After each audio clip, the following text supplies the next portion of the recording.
Allô, allô, allô, j'espère que tu vas bien. Bonne année. Je vais commencer par ça parce que même si on est le 15 janvier, mais c'est la première fois qu'on se reparle depuis le temps des fêtes. Tellement heureuse d'être avec toi aujourd'hui. Je me suis ennuyée. Ben oui, je me suis ennuyée de vous autres. J'ai plein de choses à vous dire, plein d'anecdotes, de trucs qui me sont arrivés. Vraiment, puis une de ces choses-là, j'aimerais ça que tu restes avec moi jusqu'à la fin, que tu écoutes ça jusqu'à la fin, parce que j'ai quelque chose de super excitant à t'annoncer.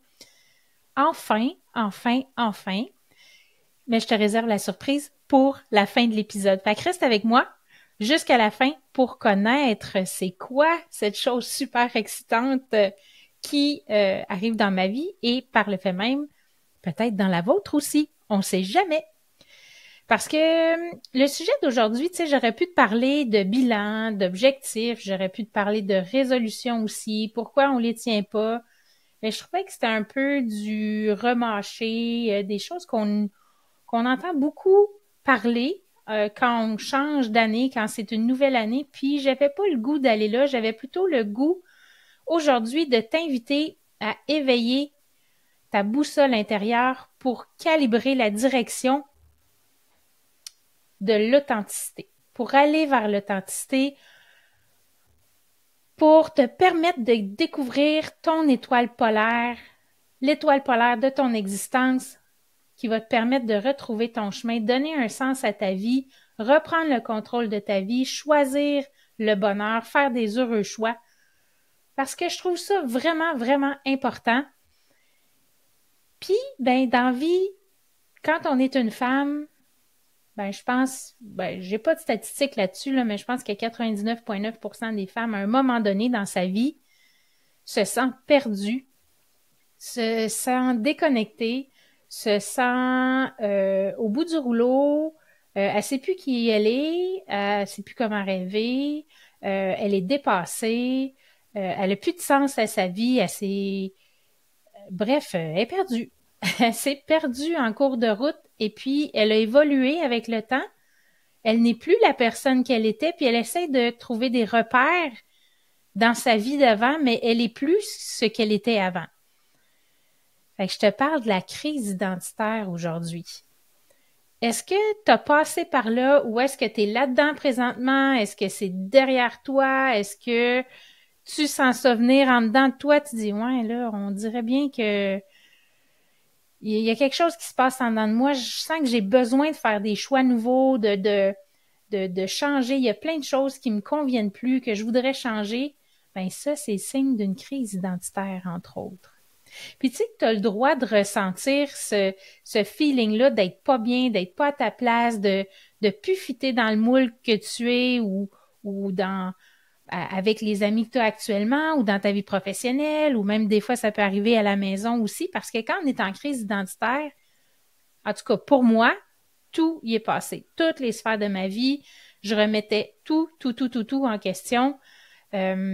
Amitié, amour, famille, la ville où j'habitais, ma profession, name it, là. Tout, ça y est tout passé dans le collimateur, puis je me posais mille et une questions.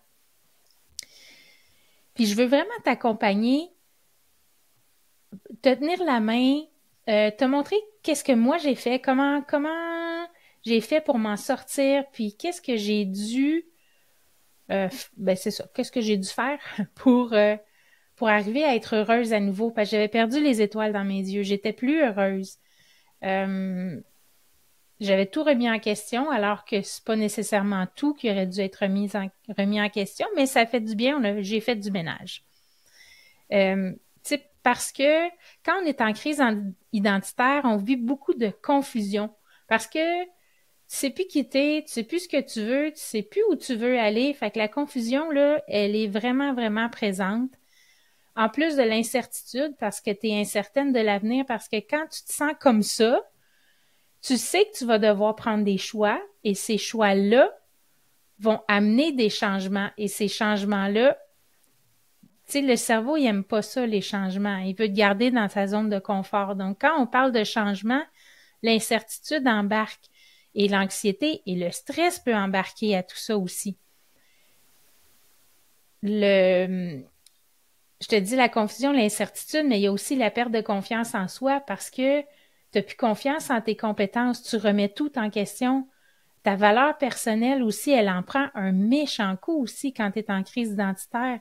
C'est quoi ma valeur maintenant? Je la connais pas. Je sais plus qui je suis. Avant, je me définissais par mon travail, je me définissais par mon rôle de mère, je me définissais par une super amie toujours disponible. Il y a plein de raisons pour lesquelles on se valorise, mais rarement on se valorise pour qui on est vraiment avec nos parts d'ombre et nos parts de lumière. Donc, la perte de confiance en soi est importante quand on vit une crise identitaire, pardon. Mais c'est pas la fin du monde, là. Je vous le dis, on s'en sort. Il y a de l'espoir, il y a de la lumière au bout du tunnel. T'inquiète pas! Tu peux te sentir aussi isolé parce que tu es déconnecté de toi-même, tu es déconnecté des autres, tu te renfermes sur toi-même. Moi, c'est ce que j'ai fait. Je m'éloignais de tout le monde, même des gens que j'aimais. J'ai vraiment été dans une phase, tu sais, comme un animal blessé qui s'en va dans son terrier puis qui s'en va toute seule guérir ses blessures. Ben, c'est ça que j'ai eu besoin de faire. Puis, tu sais, tout à l'heure, je te parlais d'incertitude face à l'avenir, mais c'est la peur de l'inconnu aussi. Quand tu te redéfinis, ben, t'es une nouvelle personne. C'est de l'inconnu, tout ça, là. C'est de l'inconnu aussi, comme je disais, de prendre des décisions importantes. Ces décisions-là, ben, tu résistes au changement. Tu vas résister au changement. Mais à un moment donné, en tout cas, pour ma part, je me sentais tellement pas bien que j'ai pas eu le choix quand même de faire un gros pas pour pouvoir me libérer, même si c'était de l'incertitude, même si j'avais peur de l'inconnu.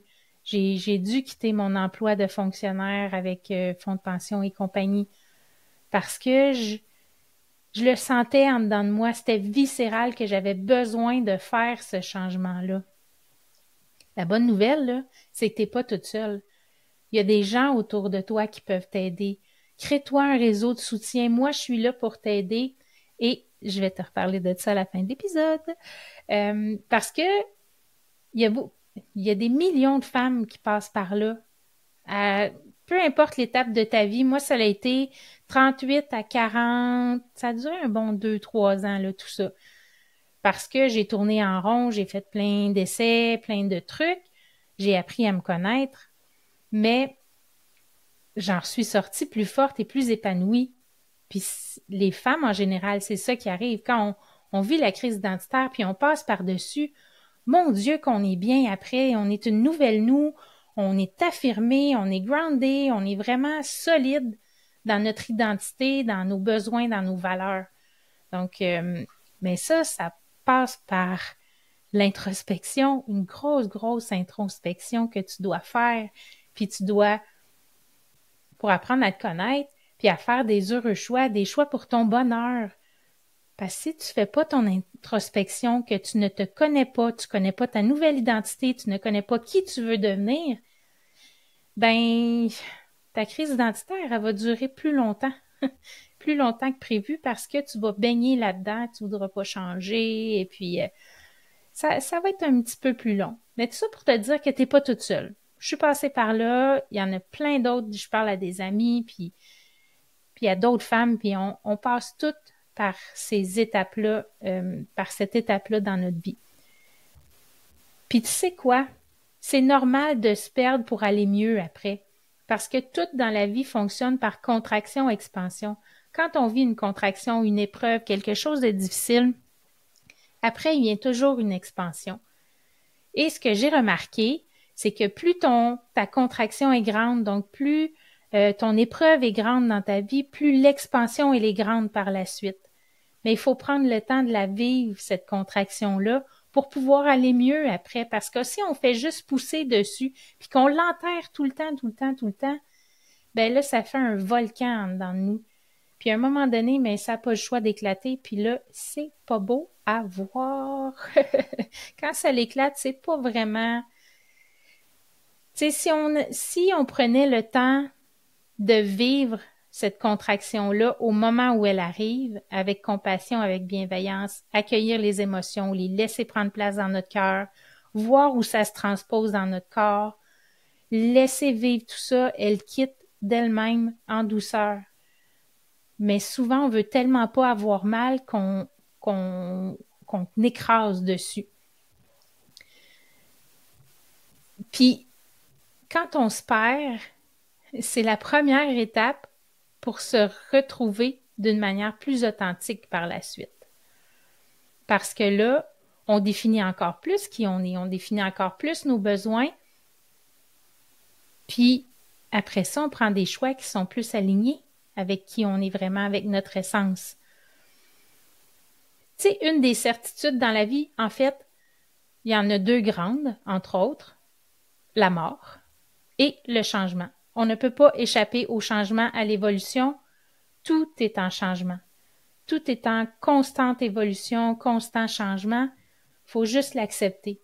Tu peux pas dire « je suis comme ça, puis je vais être comme ça dans 10, dans 15, dans 30, dans 50 ans ». C'est pas vrai, parce que tu vas vivre des expériences, parce que tu vas vivre des émotions, parce que tu vas faire des choix. Ça va toujours évoluer et ton identité va évoluer avec elle. Puis il va falloir que tu t'arrêtes à chaque, pas à chaque fois, là, mais assez régulièrement dire, OK, est-ce que ça me convient encore tout ça? Est-ce que c'est encore mes valeurs? Est-ce que c'est encore par là que je veux aller?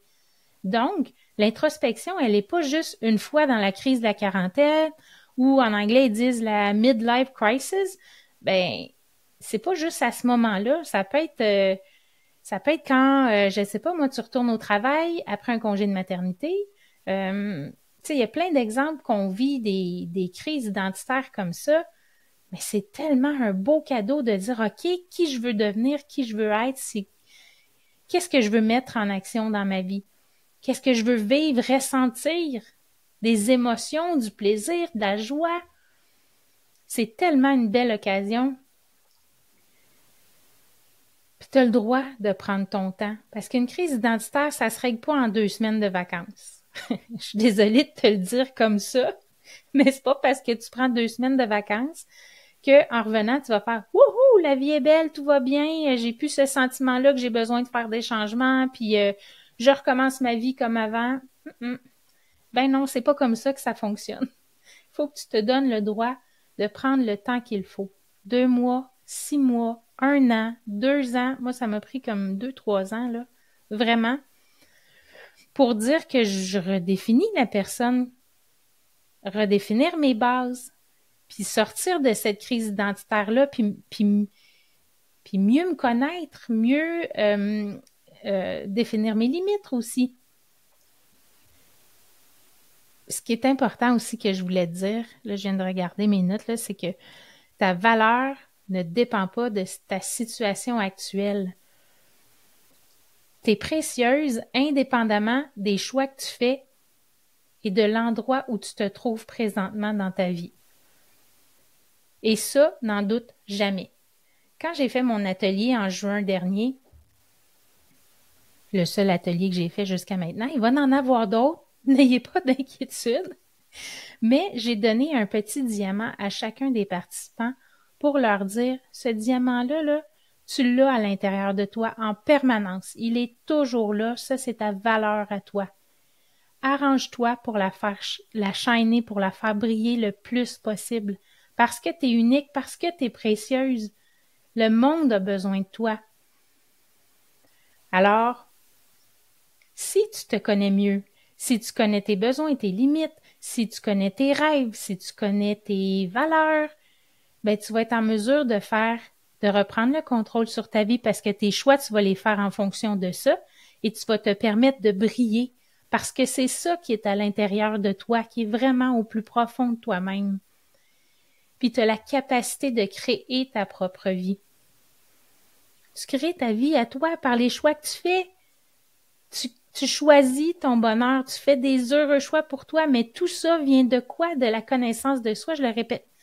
Je pense que, je sais pas ça fait combien de fois je le dis depuis le début de l'épisode, mais pour vrai, là, l'introspection, c'est une immense clé du bonheur. Parce que plus que tu te connais, plus que tes choix vont être alignés. Il faut que tu te respectes, ça c'est une autre chose, mais plus qu'ils vont être alignés et plus tu vas pouvoir être heureuse dans ta vie, indépendamment de ce que les autres vont penser, parce que tu vas assumer qui tu es. Tu vas le montrer au grand jour. Puis il y a des signes qui annoncent annonciateurs d'introspection ou de crise identitaire ou de shift important que tu dois opérer dans ta vie. Je vais t'en donner quelques-uns. Peut-être, je pense bien que tu vas te retrouver, peut-être pas maintenant, mais peut-être dans le passé, ou que tu sens que ça s'en vient, ou je pense vraiment que tu vas pouvoir t'identifier. Puis moi, quand j'ai préparé mes notes d'épisode, je me suis identifiée à vraiment plusieurs d'entre elles. Fait que probablement que toi aussi, tu vas pouvoir vraiment t'identifier à ça. La première chose, c'est quand tu es toujours en insatisfaction.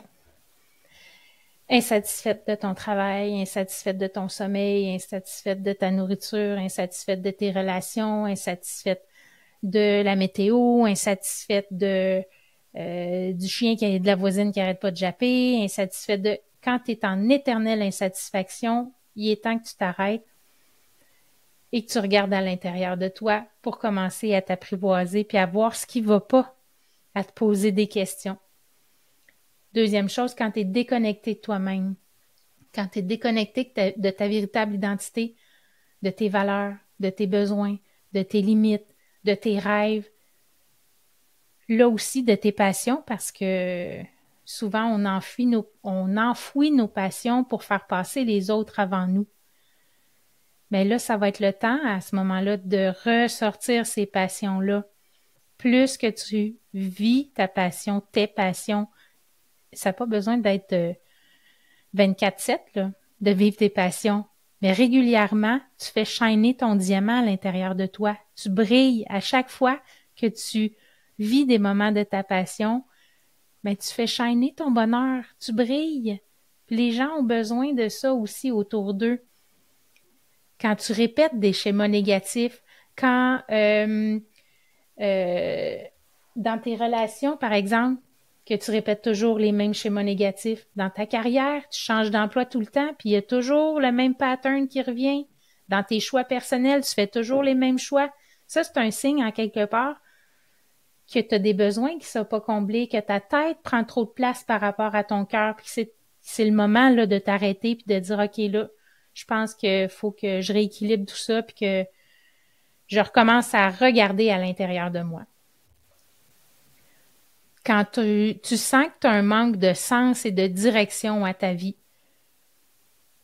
quand tu as l'impression de stagner, que tu te résignes, bah, de toute façon, qu'est-ce que ça donne? Je prends ma retraite dans 5 ans. Va bien toffer pendant 5 ans. Non! Non! La vie est ben trop précieuse! Oh là là! On l'entend tellement souvent, mais si c'est ça que tu as choisi de faire, je veux pas te juger. Sauf que je fais juste te dire qu'il y a d'autres pistes que tu peux prendre. Il y a d'autres choses que tu peux faire aussi. Puis là, je suis pas en train de te dire de lâcher ta job puis de wouhou! On recommence à nouveau, puis non, là, ça prend un temps, un temps d'introspection. Faut que tu te poses des questions. Faut vraiment que tu prennes le temps de savoir qui t'es, ce que tu veux, puis où tu veux aller. Donc, quand ça stagne, puis quand tu te résignes, c'est peut-être le temps de faire une petite introspection. Tu vis du stress, de l'anxiété, tu as un mal-être aussi. Peut-être que c'est le temps de penser, tu sais, tu as des bobos qui apparaissent partout dans ton corps. Les bobos dans ton corps, c'est les mots. C'est les mots de l'âme qu'ils disent. Donc, vraiment prendre conscience de ton état physique, émotionnel aussi. Parfois, ça peut être un signe aussi qu'il faut s'asseoir avec nous-mêmes, aller dans notre petite taverne, puis aller penser nos blessures, puis prendre soin de nous. Des aspirations non réalisées, un sentiment de vide, puis d'inaccomplissement. Tu sens que tu n'accomplis rien dans ta vie. Moi, c'était ça aussi, là. Avant de lâcher mon travail, là, j'ai l'impression d'apporter rien à la société, au monde. Tu sais, oui, j'apporte à l'établissement scolaire pour lequel je travaille. Oui, j'apporte, je suis d'une grande aide à la personne avec qui je travaille. Mais j'apporte rien de plus dans la vie. Moi, je voulais faire une différence. Donc, j'avais un gros sentiment de vide et d'inaccomplissement. Même si je réussissais, là, même si mon travail était bien, même si je réussissais dans les autres sphères de ma vie, je ressentais quand même un vide. J'étais insatisfaite, puis je me sentais pas accomplie. Si tu recherches un sens à ta vie aussi, si tu te mets à écouter, comme je disais tantôt, tes signaux intérieurs, puis là, ça te dit, ouais, je pense que là, je sais pas pourquoi, mais on dirait que je serais due pour d'autres choses, pour du nouveau. Mais là, c'est peut-être signe aussi que tu as besoin de faire un petit bilan puis un petit tête-à-tête avec toi-même. Voilà! Quand j'ai vécu ma crise identitaire, là, je vais te dire comment je me sentais, OK? C'était pas Jojo, là. J'étais à bout, j'étais fatiguée, je pleurais tout le temps, j'étais impatiente, je me sentais débordée constamment. J'ai développé de l'anxiété que je faisais jamais avant. Vulnérabilité. Vulnérabilité, je te dirais que c'est pas mauvais, là, c'est pas ça du tout, mais je me sentais très, très vulnérable. Comme un petit bébé chat qui a besoin qu'on prenne soin de lui, là. J'étais vraiment comme ça.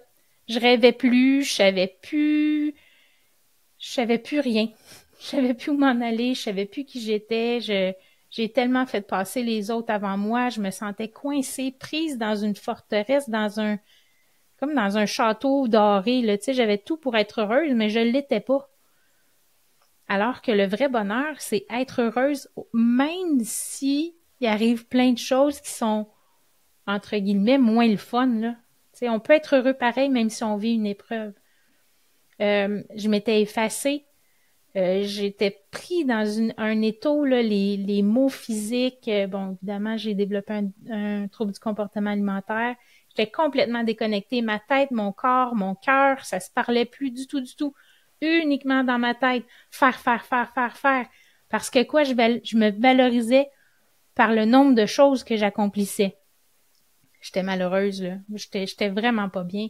Même si j'avais une famille extraordinaire, un conjoint extraordinaire, j'avais des amis qui me supportaient, je me sentais vide, seule, isolée, tout seul dans mon monde. Je pensais que j'étais tout seul à vivre ça. Ça allait pas bien, là. Avant que je comprenne que la clé pour me sortir de cette crise identitaire-là, c'était d'aller voir au plus profond de moi ce qui se cachait là. Mais j'étais terrifiée, là, j'avais tellement peur d'aller voir ça parce que ça faisait 25 ans, 30 ans que je pilais là-dessus puis que j'étais quelqu'un d'autre au lieu d'être moi-même. Bon, peut-être pas 30 ans, on va dire, mettons 20 ans, 25 ans, 25 ans, que j'étais pas moi-même, que j'étais tout ce que tout le monde voulait, mais pas moi. Et là, tu sais, j'avais toujours caché ça, refoulé, on empile. Ben non, c'est pas grave, ben oui, ça va bien, ben oui, tu sais, on fait semblant, j'ai fait semblant longtemps, longtemps, longtemps. Mais j'étais pas bien, là. J'étais vraiment pas bien. Puis à un moment donné, j'ai accepté la situation, j'ai fait, OK, Kat, ça va pas, là. Accepte-le.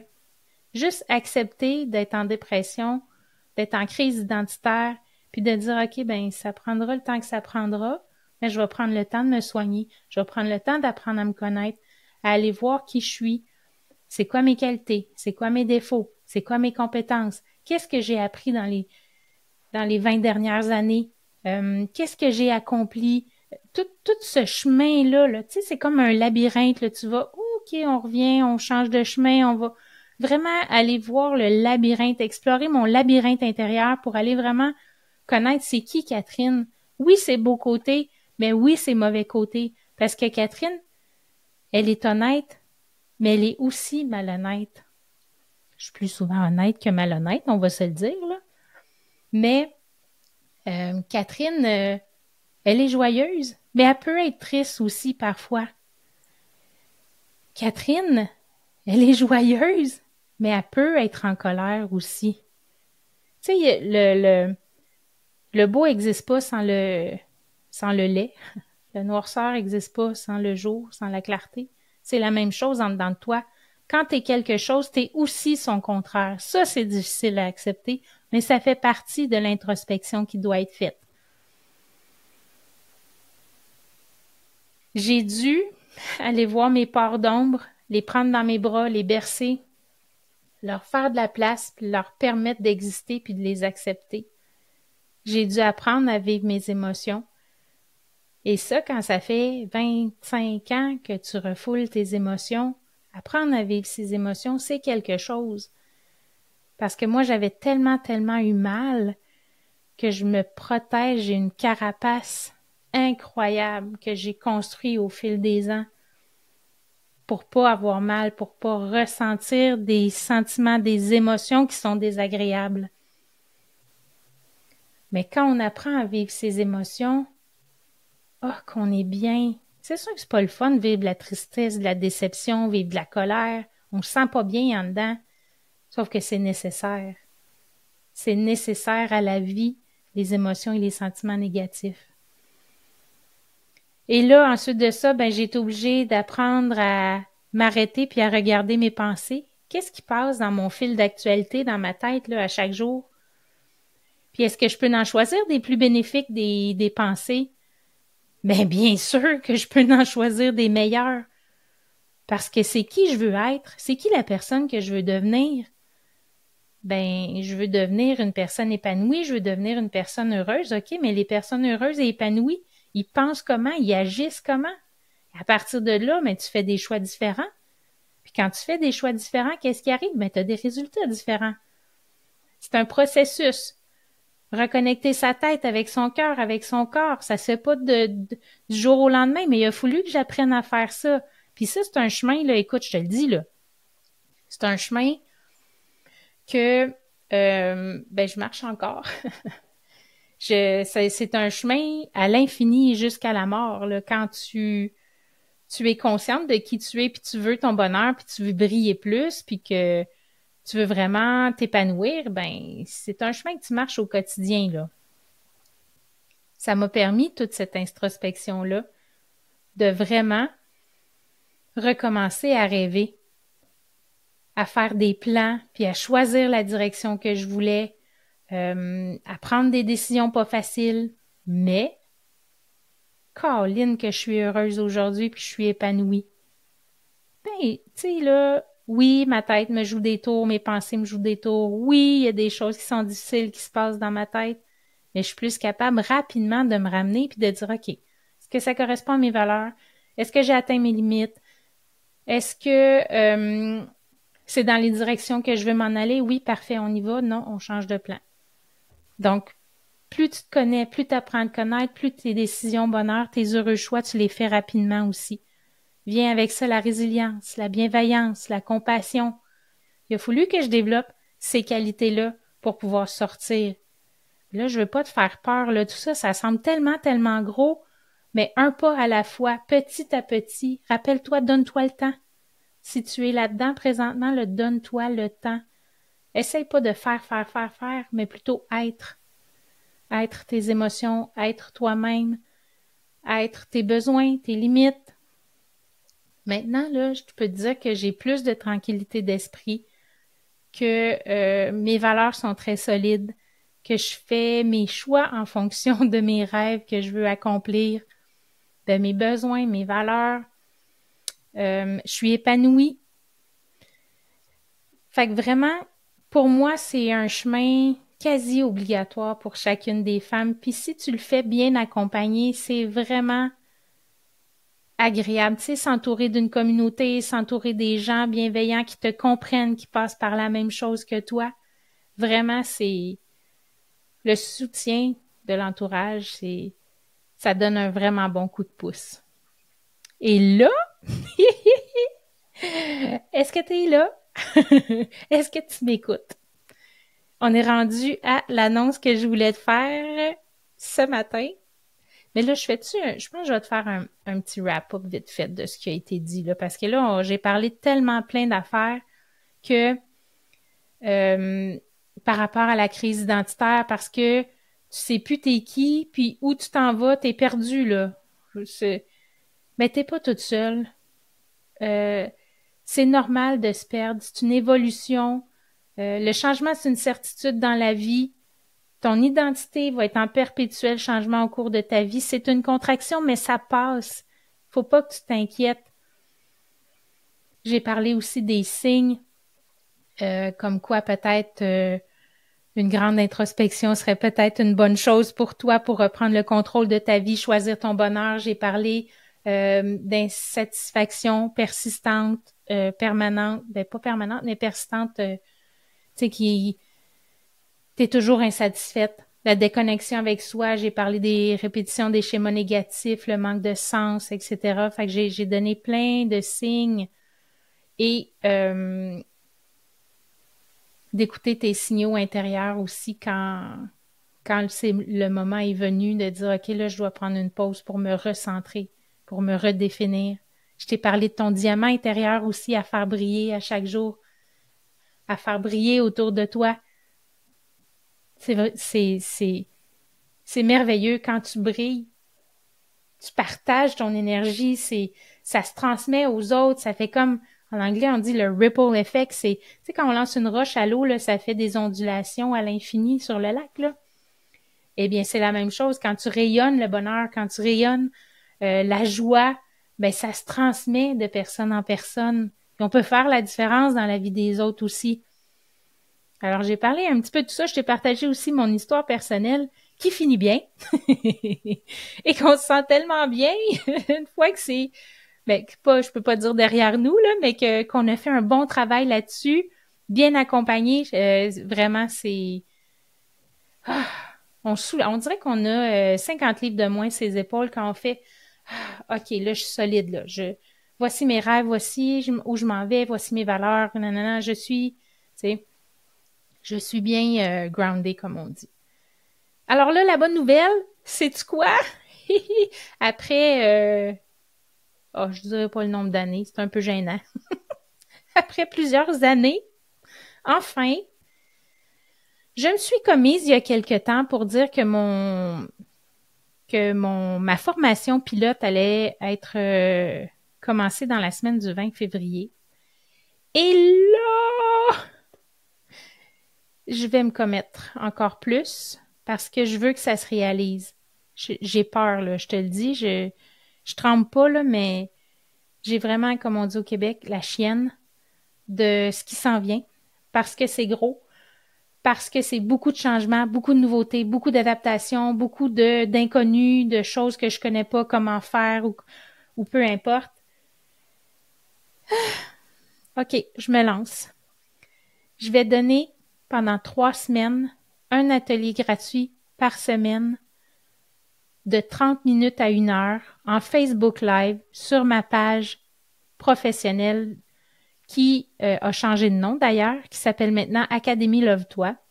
Tu vas voir ma belle face en photo qui s'ouvre des petits brillants. Donc, 30 minutes à 1 heure en Facebook Live à 19h le soir. Je te donne les dates 24 janvier, 31 janvier et 7 février. Tu peux les prendre en note, sinon, ben, je vais faire des posts, évidemment, sur les réseaux sociaux pour annoncer la grande nouvelle. Donc, je vais partager avec toi du contenu de valeur pour que tu puisses commencer à reprendre le contrôle sur ta vie, choisir ton bonheur, si tu as le goût d'apprendre à te connaître, si tu as le goût d'aller plus loin, si tu te connais déjà, mais que tu veux aller plus loin, si tu as le goût de partager avec moi, avec les gens qui vont être là, viens me rejoindre et nous rejoindre pendant 3 semaines. Facebook Live 19h, je répète les dates, 24 janvier, 31 janvier et 7 février. Et après ça, la semaine qui va suivre, je vais être en lancement pour ma formation pilote. Hey, je te parle, j'ai tellement des palpitations. Je suis comme, mon Dieu, ça se peut pas. Je vais-tu vraiment faire ça? J'ai tellement la chienne. Tu peux pas savoir comment j'ai peur. Mais si je le fais pas maintenant, je le ferai jamais. Ça se peut pas. Puis là, je commence à avoir des émotions. Le trémolo, les yeux dans l'eau. Donc, le lancement de ma cohorte pilote. Ça veut dire quoi une cohorte pilote? C'est l'avant-cohorte numéro 1. Ça veut dire que c'est ma formation en condensé, en plus court, mais en co-création avec les gens qui vont s'inscrire. C'est-à-dire que je vais moduler la formation en fonction des besoins des gens. Moi, je vais apporter des thèmes et ensemble, on va travailler sur ce que toi, tu aimerais plus, quels sont tes sujets ou tes besoins qui pourraient t'amener encore plus loin. Donc, c'est une co-création. On construit ensemble la formation. Je vais te demander des feedbacks, je vais te demander des commentaires, je vais te demander des suggestions, ton implication. J'ai besoin de gens qui sont déterminés, qui sont ouvertes, qui sont dévoués, qui veulent avancer, qui veulent se sortir de cette crise-là, qui veulent voir plus clair, puis qui sont prêtes à aller voir à l'intérieur. C'est pas un endroit, c'est vraiment bienveillant, fait avec beaucoup de compassion. Il y a pas de comparaison, pas de jugement, pas de chicane de cours d'école, pas de, ben voyons, ça n'a pas de sens qu'à vie. Non, on est là pour se supporter, pour s'aider. Et moi, ce que je veux après cette cohorte pilote-là, c'est de vraiment lancer une formation qui va être beaucoup plus alignée avec vos besoins à vous. OK, là, je peux reprendre mon souffle. J'ai annoncé mes 2 grandes choses. J'espère que tu es aussi excité que moi, avec la peur en moins, évidemment, parce que c'est pas toi qui lance, mais... Ah oui, puis pour le pilote, ben évidemment, ça va être un prix réduit parce que ce sera pas la formation complète. Tu sais, on va faire les thématiques, mais dans la grosse cohorte, là, il va y avoir des ajouts, des ateliers spéciaux et tout ça. Donc, c'est vraiment le premier jet, si on veut, de mon rêve. Je ne sais pas si tu as le goût de participer à mon rêve avec moi. En tout cas, j'espère, je me croise les doigts. Alors, tu peux me suivre sur les réseaux sociaux pour avoir plus de détails sur ce qui s'en vient. Écoute, le 24 janvier, là, je sais pas si tu le sais, c'est la semaine prochaine. La semaine prochaine. Faut que je me prépare, là. C'est pas des blagues. Donc, voilà, réseaux sociaux, c'est ça que je disais. Facebook, j'ai changé mon Facebook Pro. Maintenant, il s'appelle Académie Love-toi. Et sur Instagram, @Catherine Bombardier, le chiffre 4, pour venir me rejoindre. Et ben ça va être, c'est ça, sur les ateliers gratuits, ça va être sur Facebook. Alors, je te souhaite une magnifique semaine. Merci de m'avoir écouté. C'est un podcast qui est plus long aujourd'hui, mais je voulais vraiment prendre le temps de décortiquer avec toi la crise identitaire, puis que te donner de l'espoir que c'est possible, que c'est faisable, que bien accompagné, main dans la main, avec une belle communauté, puis avec les bons outils, ben tu peux reprendre le contrôle de ta vie, donner du sens à ta vie, puis choisir ton bonheur, te responsabiliser face à ton bonheur, parce que ton bonheur est entre tes mains, pas celui des autres. Alors, je te souhaite une magnifique semaine, bien heureux, bien heureuse, et on se retrouve la semaine prochaine. À bientôt, bye bye!